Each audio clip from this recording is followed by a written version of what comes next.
नमस्कार दोस्तों, study IQ में आपका स्वागत है। आज हम शुरुआत करेंगे हरियाणा करंट अफेयर्स में फरवरी मंथ के लास्ट वीक के करंट अफेयर्स। यानी इसमें हम कवर करने वाले हैं 21 फरवरी से 28 फरवरी तक के करंट अफेयर्स। बट इसको शुरू करने से पहले एक बार इस टाइमलाइन में जो इम्पॉर्टेंट डेट्स हैं उन्हें देख लेते हैं। तो इस टाइमलाइन में जो डेट्स हैं जो हमें करनी है वो है 27 फरवरी एंड 28 फरवरी। 27 फरवरी की बात करें तो इस दिन सेलिब्रेट किया जाता है वर्ल्ड NGO डे, राइट। और 28 फरवरी को मनाया जाता है नेशनल साइंस डे। और जो ये नेशनल साइंस डे हम लोग मनाते हैं ना, इसको सेलिब्रेट किया जाता है to commemorate the discovery of Raman effect. और ये रमन इफेक्ट की डिस्कवरी की किसने थी? As the name suggest, it was discovered by sir CV Raman, जो कि इंडिया के बहुत ही जाने माने फिजिस्ट से, राइट। तो ये दो डेट्स हैं जो आपको याद रखनी है। चलिए अब हम शुरुआत करते हैं आज के एजेंडा से, यानी हरियाणा करंट अफेयर से। अगर आप इस वीडियो की PDF चाहते हैं तो मुझे टेलीग्राम चैनल पे फॉलो कर सकते हैं। So the first question here reads, after Haryana which of the following states has ranked second in the Skoch award for best state in health. देखिए, हाल में ही हरियाणा स्टेट को स्कॉच अवार्ड में बेस्ट स्टेट का अवार्ड मिला है। आपको बताना है कि इनमें से कौन से स्टेट को सेकंड पोजीशन मिली है। ऑप्शंस है पंजाब, कर्नाटका, तमिलनाडु एंड केरला। और इसका सही जवाब है कर्नाटका, यानी कर्नाटका को स्कॉच अवार्ड में second best state in health infrastructure में अवार्ड मिला है, राइट। ये जो है वो न्यूज कॉन्टेक्स्ट है, 22 फरवरी की न्यूज है, जिसमें टाइटल था Haryana bags Skoch award for best state in health, right. और इसके साथ साथ जो हमारे यहाँ के हेल्थ मिनिस्टर हैं श्री अनिल विज, उन्हें भी बेस्ट हेल्थ मिनिस्टर के टाइटल से नवाजा गया है। And this award has been given for several outstanding initiatives taken in field of health at the state and district level. और साथ में ही सेकेंड पोजीशन किसे मिली है? स्टेट ऑफ कर्नाटक को, राइट। ये स्कॉच ग्रुप है क्या? ये जो स्कॉच ग्रुप है, it is India's leading full services consulting firm since 1997। इसके चेयरपर्सन है समीर कोचर, और इन्हीं के नाम से ये स्कॉच ग्रुप नाम पड़ा है। S for Sameer and KOCH, Koch for Kochhar, right? He is a passionate advocate of social, financial and digital inclusion. 1997 से ही पहले इन्होंने कॉर्पोरेट वर्ल्ड में 15 साल जॉब की थी।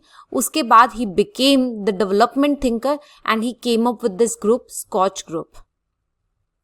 स्कॉच अवार्ड्स क्या हैं? ये शुरू किए गए थे 2003 में। And Scotch Award salutes people, projects and institutions that go the extra mile to make a better nation. Right? So next question reads, E-Ravan system is related to which of the following? आपको बताना है कि जो E-Ravan system है वो इनमें से किस से रिलेटेड है? विमेन सेफ्टी से, इलीगल माइनिंग से, या स्मगलिंग ऑफ ड्रग्स से, या फिर पोस्ट एंड टेलीग्राफ से। सो इसका सही जवाब है ऑप्शन बी, इलीगल माइनिंग। यानी इलीगल माइनिंग को रोकने के लिए E-Ravan सिस्टम जो है वो हरियाणा सरकार के द्वारा शुरू किया गया था। देखिए, ये जो न्यूज कॉन्टेक्स्ट है ये है इंडियन एक्सप्रेस की न्यूज थी, जिसमें ये बोला गया था मूलचंद शर्मा, जो कि हमारे यहाँ के माइंस एंड जियोलॉजी मिनिस्टर हैं, उन्होंने कहा था कि illegal mining will not be tolerated. साथ साथ उन्होंने ये कहा कि state governments aim is to ensure availability of construction materials at reasonable prices for the people as well as to stop illegal mining. उन्होंने कहा कि जो स्टेट गवर्नमेंट है उसका एम है कि वो कंस्ट्रक्शन मटेरियल को रीजनेबल प्राइसेस पे उपलब्ध कराए और साथ साथ जो इलीगल माइनिंग हो रही है उसे रोके। So illegal mining, which results in loss of revenue, has been completely prohibited in the state. जो illegal mining है वो स्टेट में पूरी तरह से निषेध है। रीजन बीइंग कि इससे गवर्नमेंट को बहुत ज्यादा रेवेन्यू का लॉस होता है। और उन्होंने ये भी कहा कि जो ई रावण सिस्टम है for the transportation of mined materials is proving to be effective in curbing illegal mining and transportation. उन्होंने कहा कि जो गवर्नमेंट ने ई रावण सिस्टम शुरू किया था, तो ये ई रावण सिस्टम जो है वो इलीगल माइनिंग को रोकने के लिए काफी कारगर साबित हुआ है। अब ये जो ई रावण सिस्टम है इसे इंप्लीमेंट किया गया था mines and geology department of Haryana in the regions of mining to simplify collection of royalties, taxes and to prevent any kind of tax evasion. तो ये जो है ई रावण सिस्टम का पर्पस था और इसे शुरू किया गया था 1 जनवरी 2020 से। तो ये है ई रावण सिस्टम। बस ये ध्यान रखना कि ये जो ई रावण सिस्टम है इसका पर्पस है to curb illegal mining and transportation, right. चलिए नेक्स्ट क्वेश्चन की तरफ बढ़ते हैं। So the next question reads, which of the following districts of Haryana has been awarded by union ministry of agriculture and farmers welfare for its remarkable work in the direction of direct payments to farmers via Aadhaar linked bank accounts.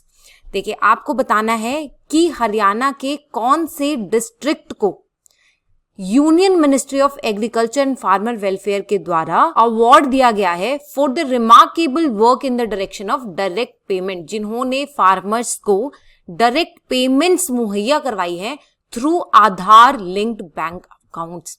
और इसका सही जवाब है कुरुक्षेत्र, यानी कुरुक्षेत्र को union ministry के द्वारा award दिया गया है। सो ये न्यूज है 24 फरवरी की, जिसका हेडलाइन है centre awards Kurukshetra district for remarkable work in direct payments to farmers via Aadhaar link bank accounts. So ये जो अवार्ड दिया गया है, ये अवार्ड दिया गया है एक फंक्शन में जो कि न्यू दिल्ली में ऑर्गेनाइज किया गया था on the completion of 2 years of successful implementation of प्रधानमंत्री किसान सम्मान निधि योजना, जिसे हम पीएम किसान के नाम से भी जानते हैं। देखिए हम सब जानते हैं कि पीएम किसान जो है वो 2019 में शुरू की गई थी और 2021 में इसके 2 साल पूरे हो गए हैं।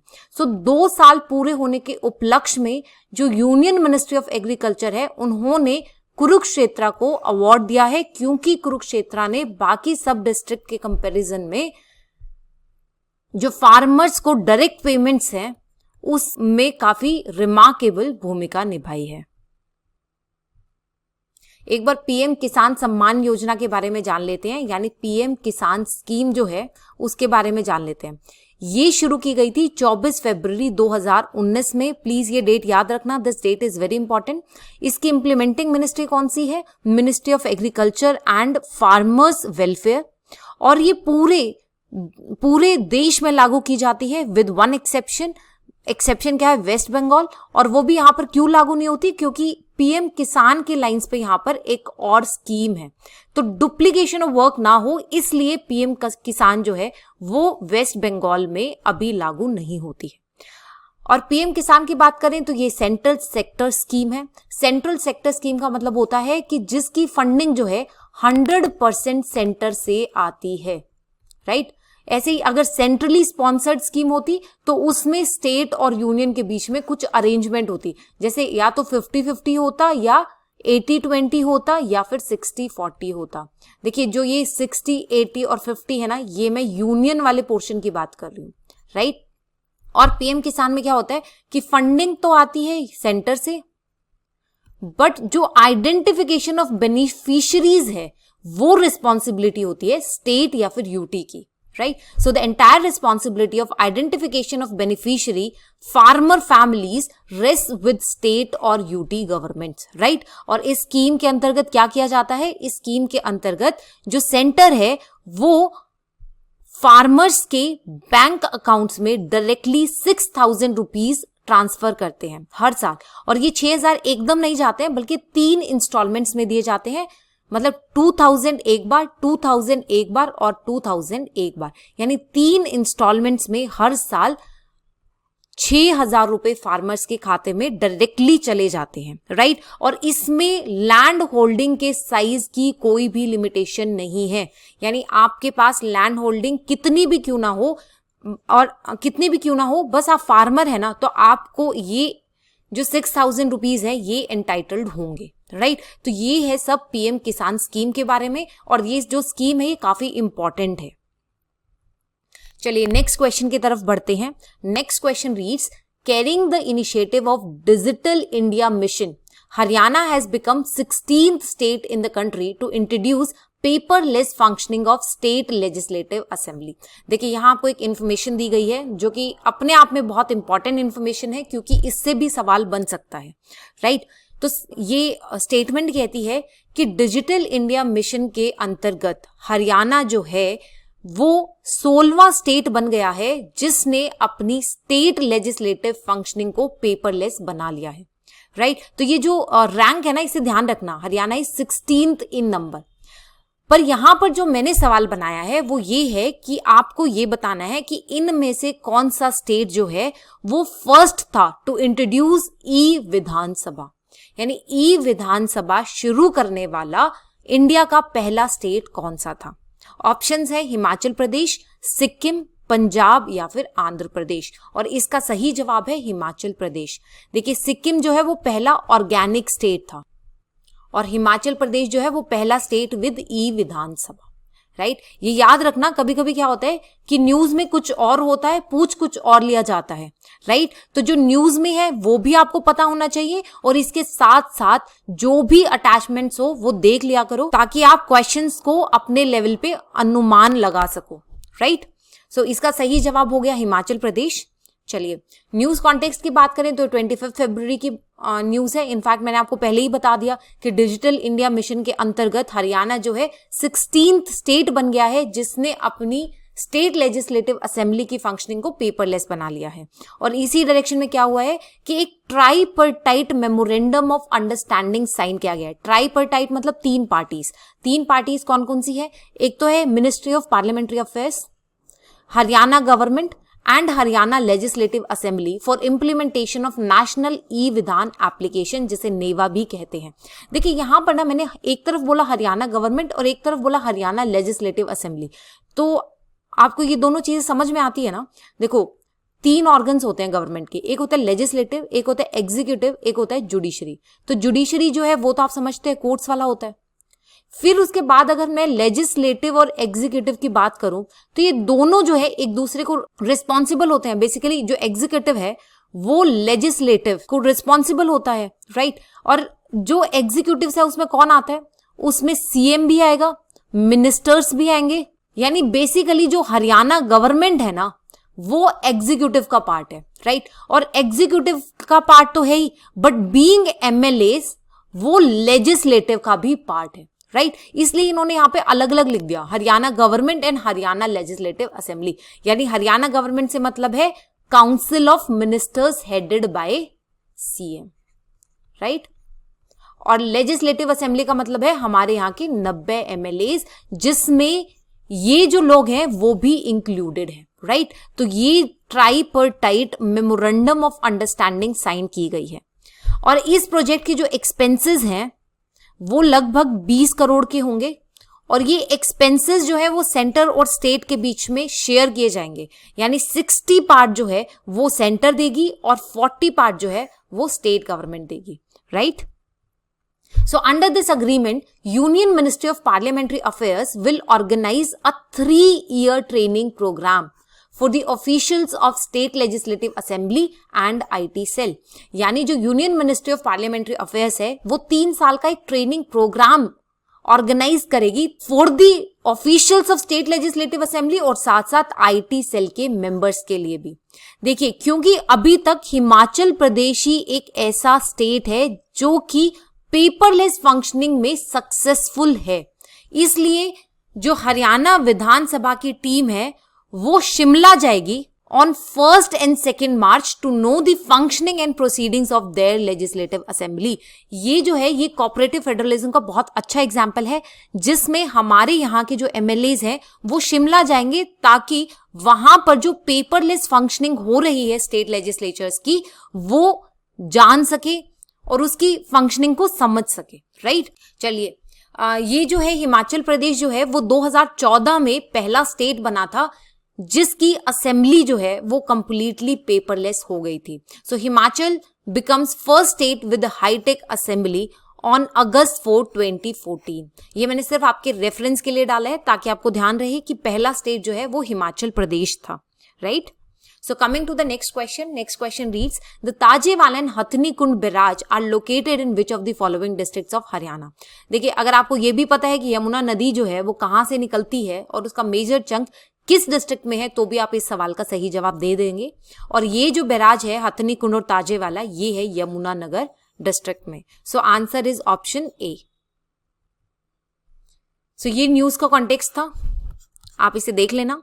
So the Hathni Kund is a concrete barrage located on Yamuna River in Yamunanagar district of Haryana, right? The waters of western Yamuna Canal were collected in Tajewala barrage, जो कि हथनी कुंड से 5 किलोमीटर दूर है, but this function is now provided by newer Hathni Kund barrage. अब जो है वो नया हथनी कुंड बैराज भी बन चुका है। So ये जो फंक्शन है, ये अब जो नया हथनी कुंड बैराज बना है वो परफॉर्म करता है, राइट। ऐसे ही एक और क्वेश्चन है, आर्यभट्ट विज्ञान केंद्र, the first science centre of its kind, is proposed eight which of the following districts. यानी आर्यभट्ट विज्ञान केंद्र जो कि पहला साइंस का सेंटर है अपने ही तरीके का, आपको बताना है कि इनमें से कौन से डिस्ट्रिक्ट में ये केंद्र प्रपोज किया गया है, या फिर कहिए कि ये केंद्र इनमें से किस डिस्ट्रिक्ट में बनने वाला है। देखिए, इसका सही जवाब है अंबाला। हालांकि आपको पता है कि साइंस सिटी हम सोनीपत को कहते हैं और सबसे ज्यादा यूनिवर्सिटीज भी यही हैं। इनफैक्ट हिसार जो है वो भी एजुकेशन के सेक्टर में काफी जानी माना नाम है। फिर भी इसका जो है, जो आर्यभट्ट विज्ञान केंद्र है, वो यहां पर ना बनके अंबाला में बनने वाला है। सो प्लीज याद रखना, जैसे मैं याद रखती हूँ A for Aryabhata, A for Ambala, right. ये जो है ये 17 फरवरी की न्यूज है। और जो Haryana technical education and science minister हैं अनिल विज, जो कि साथ में हेल्थ मिनिस्टर भी हैं, उन्होंने बताया कि Aryabhatta Vigyan Kendra in Ambala will be the first science centre of its kind where various aspects of science can be easily understood, right. Aryabhatta की बात करें तो ये इंडिया के बहुत महान मैथमेटिशियन थे और साथ साथ एस्ट्रोनॉमी जगत में भी इनका बहुत बड़ा नाम था। इन्होंने जीरो की खोज की थी, इन्होंने ही जीरो को इन्वेंट किया था। इनके जो फेमस वर्क्स हैं उसमें एक तो है आर्यभट्टिया, और ये इन्होंने तब लिखी थी जब ये सिर्फ 23 साल के थे। और दूसरा जो इंपॉर्टेंट वर्क है इनका वो है आर्य सिद्धांता। तो ध्यान रखना, आर्य सिद्धांता और आर्यभट्टिया ये दोनों ही आर्यभट्ट के ही वर्क्स हैं। So next question is, Sadbhavna Yatra 2021 programme has been organized by which of the following states.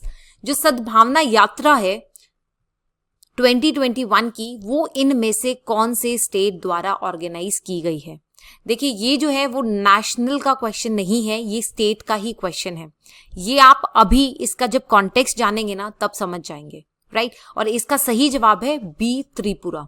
और ये क्यों हो रहा है मैं आपको ये भी बता देती हूं कि त्रिपुरा को अगले साल यानी 2022 में 50 साल पूरे हो जाएंगे। सो इसी उपलक्ष्य में ये यात्रा जो है ये ऑर्गेनाइज की गई है। और इसी यात्रा के अंतर्गत त्रिपुरा से हरियाणा में यात्रा टीम आई थी, जिन्होंने यहां के आर्टिस्ट्स को इनवाइट किया है फॉर अ 7-day प्रोग्राम, जो कि 2022 में होगा, राइट। देखिए, ये है 26 फरवरी की न्यूज, जिसमें Haryana government plants camphor tree जो कपूर हम लोग यूज करते हैं ना, उसी को कहते हैं कैम्फर। तो कैम्फर ट्री सैपलिंग्स हरियाणा के गवर्नमेंट ने प्लांट किए हैं राजभवन में ड्यूरिंग सद्भावना यात्रा 2021। आई होप अब आपको उस क्वेश्चन का कॉन्टेक्स्ट समझ में आ गया होगा। सो हमारे यहाँ के गवर्नर कौन है? हमारे यहाँ के गवर्नर है श्री सत्यदेव नारायण आर्य, जिन्होंने सद्भावना यात्रा 2021 के प्रोग्राम के दौरान ये कैम्फर ट्री सैपलिंग्स लगाई है। और ये जो प्रोग्राम है इसे ऑर्गेनाइज किया गया है by the state of Tripura. और ये जो सैपलिंग्स जो प्लांट की गई है ना, उसमें जो मिट्टी यूज की गई है ना, दिस सॉइल इज ऑफ माता त्रिपुरा श्री टेम्पल, राइट। और जो पानी यूज किया गया है वो भी वहीं से ही लाया गया था। So the soil and water have been brought up from this temple, Mata Tripura Shri temple. So speaking on the occasion, Shri Arya said, that the Golden Jubilee Festival of Tripura State will be celebrated in the year 2022. Golden Jubilee में क्या होता है? 50 साल anniversary, 50th anniversary is Golden Jubilee celebration, right? So for this सद्भावना यात्रा is being organized by युवा विकास केंद्र. और युवा विकास केंद्र किसकी है? National integrated forum of artist and activist across the country. इसे ऑर्गेनाइज किया जा रहा है on behalf of Tripura state by युवा विकास केंद्र, राइट. और ये यात्रा जो है वो अक्रॉस द कंट्री आर्टिस्ट और सोशल वर्कर्स को इनवाइट कर रही है on the completing of 50 years of formation of the state of Tripura. State of Tripura कब बना था? ये बना था 21 जनवरी 1972 में. This is 1972, right. और जो सद्भावना यात्रा टीम के इंचार्ज हैं श्री देवशीष मजुमदार, उन्होंने कहा कि 7 day long celebration will be organize in January 2022 in Agartala, the capital of Tripura. तो इस टीम के जो इंचार्ज हैं उन्होंने हमें बताया कि ये जो फंक्शन होने वाला है ये होगा त्रिपुरा की कैपिटल यानी अगरतला में, और ये 7 दिन सेलिब्रेशन चलने वाली है इन जनवरी 2022. Right?